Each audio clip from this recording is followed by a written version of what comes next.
ਪੰਜਾਬ ਸਰਕਾਰ ਇੱਕ ਵਾਰ ਫਿਰ ਤੋਂ ਗੈਸਟ ਟੀਚਰ ਜਾਂ ਕਿ ਇਹ ਪਾਰਟ ਟਾਈਮ ਜਿਹੜੇ ਲੈਕਚਰਾਰ ਨੇਗੇ ਉਹਨਾਂ ਨੂੰ ਲੈ ਕੇ ਰੈਗੂਲਾਈਜ਼ ਕਰਨ ਲੱਗੀ ਸੀਗੀ, ਪਰ ਹਾਈ ਕੋਰਟ ਵੱਲੋਂ ਵੱਡਾ ਝਟਕਾ ਪੰਜਾਬ ਸਰਕਾਰ ਨੂੰ ਲੱਗਿਆ ਕਿ ਜਿਹੜੇ ਗੈਸਟ ਲੈਕਚਰਾਰ ਨੇ ਜਾਂ ਪਾਰਟ ਟਾਈਮ ਲੈਕਚਰਾਰ ਨੇ ਉਹਨਾਂ ਨੂੰ ਤੁਸੀਂ ਅਜੇ ਰੈਗੂਲਰ ਨਹੀਂ ਕਰ ਸਕਦੇ ਹੈਗੇ। ਸਾਡੇ ਨਾਲ ਆਰਐਸ ਬੈਂਸ ਹੈਗੇ ਨੇ ਵਕੀਲ, ਇਹਨਾਂ ਵੱਲੋਂ ਹੀ ਜਿਹੜਾ ਕਿ ਇਸ ਚੀਜ਼ ਦਾ ਅੱਗੇ ਤੱਥ ਰੱਖੇ ਗਏ ਕਿ ਆਖਿਰਕਾਰ ਇਹ ਕਿੰਨਾ ਕੁ ਸਹੀ ਹੈ ਕਿੰਨਾ ਕੁ ਗਲਤ ਹੈ। ਬੈਂਸ ਸਾਹਿਬ, ਦੇਖਿਆ ਜਾਵੇ ਗੈਸਟ ਲੈਕਚਰਾਰਾਂ ਨੂੰ ਲੈ ਕੇ ਕਾਫੀ ਲੰਮੇ ਸਮੇਂ ਤੋਂ ਰੇੜਕਾ ਬਣਿਆ ਹੋਇਆ ਕਿ ਆਖਿਰਕਾਰ ਇਹਨਾਂ ਨੂੰ ਕਿਉਂਕਿ ਕਾਨੂੰਨੀ ਨੁਕਤੇ ਬਹੁਤ ਪੈ ਜਾਂਦੇ ਨੇ। ਇਸ ਵਾਰ ਸਰਕਾਰ ਦੀ ਕਿਸ ਤਰ੍ਹਾਂ ਦੀ ਤਿਆਰੀ ਸੀ, ਕਿਵੇਂ ਪਤਾ ਲੱਗਿਆ ਕਿ ਰੈਗੂਲਰ ਕਰਨ ਜਾ ਰਹੇ ਨੇ, ਕਿਉਂਕਿ ਕਰੋਨਾ ਦਾ ਟਾਈਮ ਚੱਲ ਰਿਹਾ, ਬਹੁਤ ਸਾਰੀਆਂ ਚੀਜ਼ਾਂ ਰੁਕੀਆਂ ਵੀ ਹੋਈਆਂ ਨੇਗੀਆਂ।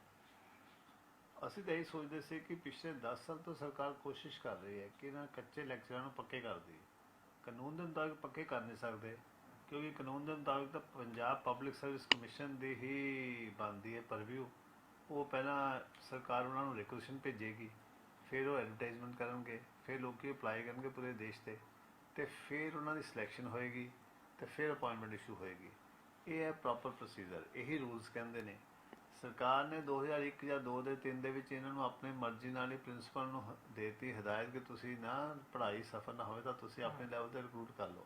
ਉਹਨਾਂ ਨੇ ਵਾਕ ਇਨ ਇੰਟਰਵਿਊ ਕਿ ਆਓ ਤੇ ਇੰਟਰਵਿਊ ਦਿਓ ਤੇ ਸਿਲੈਕਟ ਹੋ ਜਾਓ, ਤਾਂ ਆਪਣੇ ਬੰਦੇ ਰੱਖ ਲਏ।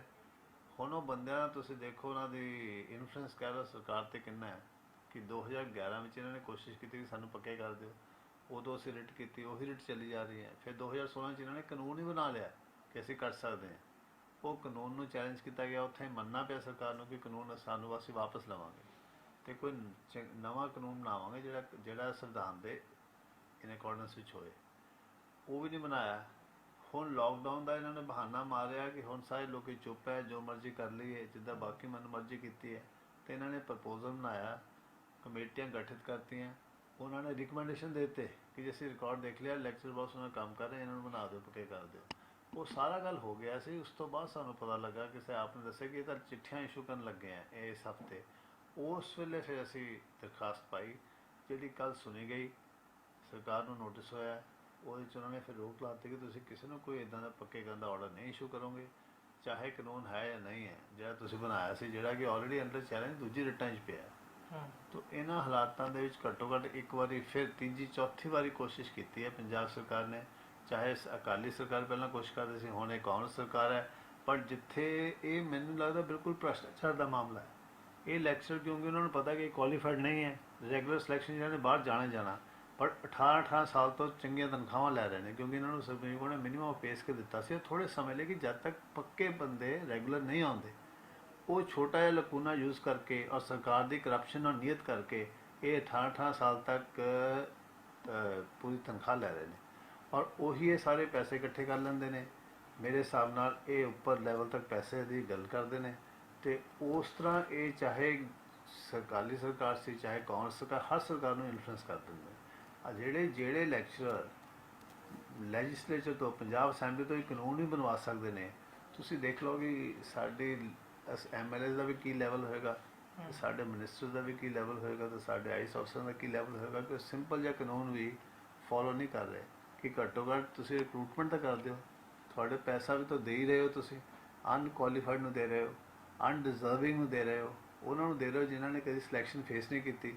ਘੱਟੋ ਘੱਟ ਚੰਗੇ ਮੁੰਡਿਆਂ ਨੂੰ ਸਿਲੈਕਟ ਕਰਕੇ ਉਹਨਾਂ ਨੂੰ ਤਨਖਾਹ ਦਿਓ। ਤੇ ਸਮਝਦੇ ਵੈਸੇ ਸਾਹਿਬ ਇਹਦੇ ਵਿੱਚ ਜਿਹੜੇ ਬਹੁਤ ਸਾਰੇ ਕਿਉਂਕਿ PhD ਸਕੋਲਰਸ ਹੈਗੇ ਨੇ, ਪੜ੍ਹੇ ਲਿਖੇ ਅੱਗੇ ਬੱਚੇ ਹੈਗੇ ਨੇ, ਲੰਬੇ ਸਮੇਂ ਤੋਂ ਜੇ ਦੇਖੀਏ ਕਈਆਂ ਦੀ ਤਾਂ ਉਮਰਾਂ ਲੰਘ ਚੱਲੀਆਂ ਹੋਣੀਆਂ ਹੈਗੀਆਂ, ਉਹ ਵੇਟ ਕਰਦੇ ਨੇ, ਉਹ ਕਿਤੇ ਨਾ ਕਿਤੇ ਉਹਨਾਂ ਦੇ ਨਾਲ ਵੀ ਇਹ ਗਲਤ ਹੁੰਦਾ। ਸਾਰਿਆਂ ਨਾਲ ਹੀ ਬਹੁਤ ਬੇਇਨਸਾਫੀ ਹੈ। ਨੰਬਰ 1 ਤਾਂ ਤੁਸੀਂ ਅਨਡਿਜ਼ਰਵਿੰਗ ਬੰਦਿਆਂ ਨੂੰ, ਬੱਚਿਆਂ ਨਾਲ ਕਿੰਨੀ ਬੇਇਨਸਾਫੀ ਹੈ ਕਿ ਜਿਹੜੇ ਉਹਨਾਂ ਨੂੰ ਪੜ੍ਹਾ ਰਹੇ ਔਰ ਜਿਹੜੇ ਵਿਚਾਰੇ ਵੇਟ ਕਰ ਰਹੇ ਨੇ। 15 ਸਾਲ ਤੋਂ ਲੋਕ ਕੁਆਲੀਫਾਈਡ ਹੋ ਕੇ ਉਹਨਾਂ ਦੀ ਉਮਰ ਵੱਧ ਗਈ, ਹੁਣ ਉਹ ਅਪਲਾਈ ਵੀ ਨਹੀਂ ਕਰ ਪਾਉਣਗੇ। ਜਿਨ੍ਹਾਂ ਨੇ ਨੈਟ ਕਲੀਅਰ ਕੀਤਾ, ਜਿਨ੍ਹਾਂ ਨੇ PhDਆਂ ਕੀਤੀਆਂ, ਜਿਹੜੇ ਚਾਹੁੰਦੇ ਸੀ, ਜਿਹਨਾਂ ਦਾ ਡਿਜ਼ਾਇਰ ਸੀਗੇ ਅਸੀਂ ਲੈਕਚਰ ਬਣਨਾ, ਬੱਚਿਆਂ ਨੂੰ ਪੜ੍ਹਾਉਣਾ। ਤੁਸੀਂ ਦੇਖੋ ਕਿ ਸਾਰੇ ਹੀ ਪੰਜਾਬ ਦੇ ਪੜ੍ਹੇ ਲਿਖੇ ਨੌਜਵਾਨਾਂ ਨੂੰ ਬਹੁਤ ਵੱਡਾ ਇਹ ਬੇਇਨਸਾਫੀ ਹੈ। ਕੋਰਟ ਨੇ ਦੇਖਿਆ ਕਿ ਜਿਸ ਤਰ੍ਹਾਂ ਦੇ ਨਾਲ ਤੁਸੀਂ ਤੱਥ ਸਾਹਮਣੇ ਰੱਖੇ, ਤਾਂ ਕੋਰਟ ਨੇ ਜੇ ਕਹੀਏ ਕਿ ਸੀਰੀਅਸਲੀ ਤੌਰ 'ਤੇ ਕਿਹਾ ਕਿ ਇਹਨਾਂ ਦੇ ਜਿਹੜੇ ਆਰਡਰ ਨੇ ਕਿਤੇ ਪਹਿਲਾਂ ਨਾ ਹੋ ਜਾਣ ਤਾਂ ਉਹਨਾਂ ਨੂੰ ਟੈਲੀਫੋਨਿਕ ਦਿੱਤਾ ਗਿਆ ਜੀ। ਬਿਲਕੁਲ, ਕਿਉਂਕਿ ਮੇਰਾ ਇਹ ਕੰਸਰਨ ਸੀ ਕਿ ਅਕਸਰ ਸਰਕਾਰ ਜੇ ਕਿਸੇ ਨੂੰ ਫਾਇਦਾ ਦੇਣਾ ਚਾਹੁੰਦੀ ਹੈ, ਕਾਨੂੰਨ ਨੂੰ ਇੱਕ ਵਾਰ ਛੱਡ ਕੇ ਹਰ ਸੰਭਵ ਤਰੀਕੇ, ਗੈਰ ਕਾਨੂੰਨੀ ਤਰੀਕੇ ਵੀ ਇਸਤੇਮਾਲ ਕਰਦੀ ਹੈ। ਤਾਂ ਕੋਈ ਵੱਡੀ ਗੱਲ ਨਹੀਂ ਕਿ ਇਹ ਕਹਿ ਸਕੇ ਕਿ ਜੀ ਇਸ ਤਰ੍ਹਾਂ ਰਾਤ ਨੂੰ ਇਸ਼ੂ ਕਰਤੇ ਸੀ ਆਰਡਰ ਤਾਂ ਸਾਨੂੰ ਮਿਲਿਆ ਦੁਪਹਿਰ ਨੂੰ ਜਾਂ ਸ਼ਾਮ ਨੂੰ, ਇਸ ਕਰਕੇ ਅਸੀਂ ਕਰਤਾ। ਉਹ ਗੱਲ ਨੂੰ ਖ਼ਤਮ ਕਰਨ ਲਈ ਉਹਨਾਂ ਨੇ ਸਰਕਾਰੀ ਵਕੀਲ ਨੂੰ ਹਦਾਇਤ ਦਿੱਤੀ ਕਿ ਤੁਸੀਂ ਟੈਲੀਫੋਨਿਕਲੀ ਦੱਸ ਦਿਓ ਕਿ ਰੋਕ ਲੱਗ ਗਈ, ਹੁਣ ਕੋਈ ਆਰਡਰ ਇਸ਼ੂ ਨਹੀਂ ਕਰਨਾ। ਕਹਿ ਸਕਦੇ ਹਾਂ ਕਿ ਹੁਣ ਜਵਾਬ ਕਿੰਨੇ ਟਾਈਮ 'ਚ ਦਾਖਲ ਕਰਨਾ ਹੋਊਗਾ ਤੇ ਜਵਾਬ ਕਿੰਨਾ ਤੱਥਾਂ ਤੇ ਮੰਗਿਆ ਗਿਆ ਹੈ? ਇਹ ਪੂਰੀ ਰੈਗੂਲਰ ਕਰਨ ਨੂੰ ਲੈ ਕੇ ਜਾਂ ਉਹ ਹੁਣ ਤੱਕ ਕੋਈ ਡਿਸੀਜਨ ਨਹੀਂ ਹੋਇਆ ਜਾਂ ਕੋਈ ਐਕਟ ਨਹੀਂ ਬਣਿਆ ਇਸ ਲਈ? ਨਹੀਂ, ਰੈਗੂਲਰ ਤਾਂ ਕਰ ਹੀ ਨਹੀਂ ਸਕਦੇ, ਉਹ ਤਾਂ ਸਪਸ਼ਟ ਹੈ। ਕਾਨੂੰਨ ਇਹਨਾਂ ਨੇ ਜਿਹੜਾ ਬਣਾਇਆ ਉਹ ਬਿਲਕੁਲ ਗਲਤ ਹੈ, ਸੰਵਿਧਾਨ ਦੇ ਵੀ ਖਿਲਾਫ ਹੈ, ਰੂਲਸ ਦੇ ਵੀ ਖਿਲਾਫ ਹੈ, ਸੁਪਰੀਮ ਕੋਰਟ ਦੀ ਜਜਮੈਂਟਸ ਦੇ ਵੀ ਖਿਲਾਫ ਹੈ। ਇਹ ਉਸ ਚੀਜ਼ ਨੂੰ ਜਾਣਦੇ ਨੇ, ਇਸ ਕਰਕੇ ਇਹਨਾਂ ਨੂੰ ਪਤਾ ਕਿ ਕੋਰਟ ਵਿੱਚ ਇਹ ਜਿੱਤ ਨਹੀਂ ਸਕਦੇ, ਇਸ ਲਈ ਕੋਰਟ ਵਿੱਚ ਤਾਂ ਟਾਈਮ ਲੈਂਦੇ ਨੇ। ਸਰਕਾਰ ਪਿਛਲੇ 10 ਸਾਲ ਤੋਂ ਕਦੀ ਬਹਿਸ ਨਹੀਂ ਕਰਦੀ, ਸਿਰਫ ਟਾਈਮ ਲੈਂਦੇ ਨੇ ਔਰ ਹਰ ਕੋਸ਼ਿਸ਼ ਕਰਦੇ ਇੱਦਾਂ ਦਾ ਮੌਕਾ ਲੱਭ ਦੇਣ ਜਦੋਂ ਵੀ ਚੋਰੀ ਲੁਕੇ ਉਹ ਕਰ ਦੇਣ ਤਾਂ ਕਿ ਪਤਾ ਨਾ ਲੱਗੇ, ਕਿਉਂਕਿ ਅਲਟੀਮੇਟਲੀ ਪਟੀਸ਼ਨ ਤਾਂ ਆਮ ਬੰਦਾ ਹੈ, ਉਹਨਾਂ ਨੂੰ ਕੀ ਪਤਾ ਲੱਗ ਜੇ ਕੋਈ ਦੱਸੇਗਾ ਤਾਂ ਹੀ ਪਤਾ ਲੱਗਦਾ। ਪਟੀਸ਼ਨ ਦਾ 3-4 ਬੰਦੇ ਉਹੀ ਹੈ ਨਾ ਜਿਨ੍ਹਾਂ ਨੇ ਕੁਆਲੀਫਾਈਡ ਹੈਗੇ ਆ, ਉਹਨਾਂ ਨੂੰ ਨੌਕਰੀ ਨਹੀਂ ਮਿਲੀ, ਉਹਨਾਂ ਨੇ ਕਿਹਾ ਕਿ ਸਾਡਾ ਹੱਕ ਹੈ, ਸਾਨੂੰ ਮੌਕਾ ਦਿੱਤਾ ਜਾਵੇ ਕਿ ਅਸੀਂ ਵੀ ਤਾਂ ਸਿਲੈਕਟ ਹੋਣਾ ਚਾਹੁੰਦੇ ਹਾਂ। ਤੇ ਪਟੀਸ਼ਨ ਦੀ ਬੜੀ ਲਿਮਟਿਡ ਐਬਿਲਿਟੀ ਹੈ, ਇਹ ਚੀਜ਼ ਇਨਫੋਰਮੇਸ਼ਨ ਪਹੁੰਚਦੀ ਨਹੀਂ ਉਹਨਾਂ ਨੂੰ, ਸਰਕਾਰ ਦੀ ਐਬਿਲਿਟੀ ਕਿੱਥੇ ਜ਼ਿਆਦਾ ਹੈ। ਤਾਂ ਸਰਕਾਰ ਹਰ ਵਾਰੀ ਮੌਕਾ ਪਾ ਕੇ, ਜੇ ਹਾਈ ਕੋਰਟ ਨਾ ਹੁੰਦਾ ਤਾਂ ਬੜੀ ਦੇਰ ਪਹਿਲਾਂ ਹੀ ਉਹਨਾਂ ਨੂੰ ਪੱਕੇ ਕਰ ਚੁੱਕੇ ਹੁੰਦੇ। ਤਾਂ ਇਹਨੂੰ ਕਾਰਨ ਸੀਗਾ ਕਿ ਕਰੋਨਾ ਵਰਗੀ ਮਹਾਮਾਰੀ ਦੇ ਜਦੋਂ ਸਾਰੇ ਕੰਮ ਰੁਕੇ ਪਏ ਨੇ, ਸਟਾਫ ਅੱਧੇ ਹੋਏ ਪਏ ਨੇ, ਵੀ ਉਹਦੇ ਦੌਰਾਨ ਵੀ ਇਹ ਫੈਸਲਾ ਲੈਣ ਜਾ ਰਹੀ ਸੀ ਸਰਕਾਰ। ਬਿਲਕੁਲ, ਤੁਹਾਡਾ ਧਿਆਨ ਦੇਖੋ ਸਰਕਾਰ ਦਾ ਕੀ ਹੈ, ਜਿਹੜੀ ਐਡੀ ਵੱਡੀ ਮੁਸੀਬਤ ਹੈ ਉਹਨੂੰ ਟੈਕਲ ਕਰਨ ਦਾ ਨਹੀਂ ਕੰਮ ਲੈਣਾ ਦੇਣਾ, ਕਿਵੇਂ ਅਨਡਿਜ਼ਰਵਿੰਗ ਬੰਦਿਆਂ ਨੂੰ ਬੈਨੀਫਿਟ ਦੇਣਾ। ਬਿਲਕੁਲ ਕਹਿ ਸਕਦੇ ਕਿ ਹਾਲਾਂਕਿ ਸਰਕਾਰ ਵਾਸਤੇ ਵੱਡਾ ਝਟਕਾ ਹੈ ਕਿ ਜਦੋਂ ਸਿੱਧੇ ਤੌਰ ਤੇ ਜੱਜਾਂ ਨੇ ਇਹ ਵੀ ਗੱਲ ਕਹਿਤੀ ਹੈ ਕਿ ਆਰਡਰ ਜਾਂਦੇ ਕਿਤੇ ਲੇਟ ਨਾ ਹੋ ਜਾਣ ਤਾਂ ਟੈਲੀਫੋਨਿਕ ਹੈ ਜਿਹੜਾ ਮੈਸੇਜ ਹੈ ਉਹ ਸਰਕਾਰੀ ਵਕੀਲ ਅੱਗੇ ਜ਼ਰੂਰ ਪਹੁੰਚਾ ਦੇਣ। ਤਾਂ ਕਰੋਨਾ ਮਹਾਮਾਰੀ ਦੇ ਚੱਲਦੇ ਜਿੱਥੇ ਇੱਕ ਪਾਸੇ ਦੇਖਿਆ ਜਾਵੇ ਤਾਂ ਕੋਈ ਕੰਮਕਾਰ ਨੇ ਜਿਹੜੇ ਉਹ ਰੁਕੇ ਪਏ ਨੇ, ਹੌਲੀ ਹੌਲੀ ਜ਼ਿੰਦਗੀ ਪਟੜੀ ਤੇ ਦੁਬਾਰੇ ਲਿਆਉਣ ਦੀ ਕੋਸ਼ਿਸ਼ਾਂ ਚੱਲ ਰਹੀਆਂ, ਤੇ ਦੂਜੇ ਪਾਸੇ ਇਸ ਤਰ੍ਹਾਂ ਦੇ ਫੈਸਲੇ ਲੈ ਕੇ ਜੋ ਕਿ ਹੁਣ ਹਾਈ ਕੋਰਟ ਵੱਲੋਂ ਝਟਕੇ ਦੇ ਤੌਰ ਤੇ ਸਾਫ਼ ਤੌਰ ਤੇ ਰੋਕ ਲਗਾ ਦਿੱਤੀ ਹੈ। ਹੁਣ ਦੇਖਣਾ ਹੋਊਗਾ ਕਿ ਸਰਕਾਰ ਵੱਲੋਂ ਕੀ ਜਵਾਬ ਹੈ ਜਿਹੜਾ ਉਹ ਦਾਖਲ ਹੁੰਦਾ ਹੈ। ਵੀਡੀਓ ਜਰਨਲਿਸਟ ਕਮਲ ਦੇ ਨਾਲ ਸੁਮਿਤ ਜੋਸ਼ੀ, ਡੇਲੀ ਪੋਸਟ ਪੰਜਾਬੀ, ਚੰਡੀਗੜ੍ਹ।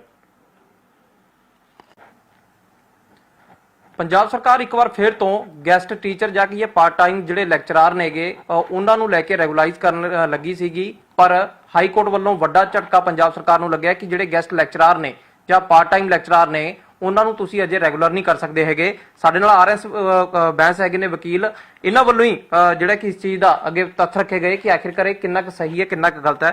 ਬੈਂਸ ਸਾਹਿਬ, ਦੇਖਿਆ ਜਾਵੇ ਗੈਸਟ ਲੈਕਚਰਾਰਾਂ ਨੂੰ ਲੈ ਕੇ ਕਾਫੀ ਲੰਮੇ ਸਮੇਂ ਤੋਂ ਰੇੜਕਾ ਬਣਿਆ ਹੋਇਆ ਕਿ ਆਖਿਰਕਾਰ ਇਹਨਾਂ ਨੂੰ, ਕਿਉਂਕਿ ਕਾਨੂੰਨੀ ਨੁਕਤੇ ਬਹੁਤ ਪੈ ਜਾਂਦੇ ਨੇ। ਇਸ ਵਾਰ ਸਰਕਾਰ ਦੀ ਕਿਸ ਤਰ੍ਹਾਂ ਦੀ ਤਿਆਰੀ ਸੀ, ਕਿਵੇਂ ਪਤਾ ਲੱਗਿਆ ਕਿ ਰੈਗੂਲਰ ਕਰਨ ਜਾ ਰਹੇ ਨੇ, ਕਿਉਂਕਿ ਕਰੋਨਾ ਦਾ ਟਾਈਮ ਚੱਲ ਰਿਹਾ, ਬਹੁਤ ਸਾਰੀਆਂ ਚੀਜ਼ਾਂ ਰੁਕੀਆਂ ਵੀ ਹੋਈਆਂ ਨੇਗੀਆਂ। ਅਸੀਂ ਤਾਂ ਇਹ ਸੋਚਦੇ ਸੀ ਕਿ ਪਿਛਲੇ 10 ਸਾਲ ਤੋਂ ਸਰਕਾਰ ਕੋਸ਼ਿਸ਼ ਕਰ ਰਹੀ ਹੈ ਕਿ ਇਹਨਾਂ ਕੱਚੇ ਲੈਕਚਰਾਂ ਨੂੰ ਪੱਕੇ ਕਰ ਦੇਈਏ। ਕਾਨੂੰਨ ਦੇ ਮੁਤਾਬਿਕ ਪੱਕੇ ਕਰ ਨਹੀਂ ਸਕਦੇ, ਕਿਉਂਕਿ ਕਾਨੂੰਨ ਦੇ ਮੁਤਾਬਿਕ ਤਾਂ ਪੰਜਾਬ ਪਬਲਿਕ ਸਰਵਿਸ ਕਮਿਸ਼ਨ ਦੀ ਹੀ ਬਣਦੀ ਹੈ ਪਰਵਿਊ।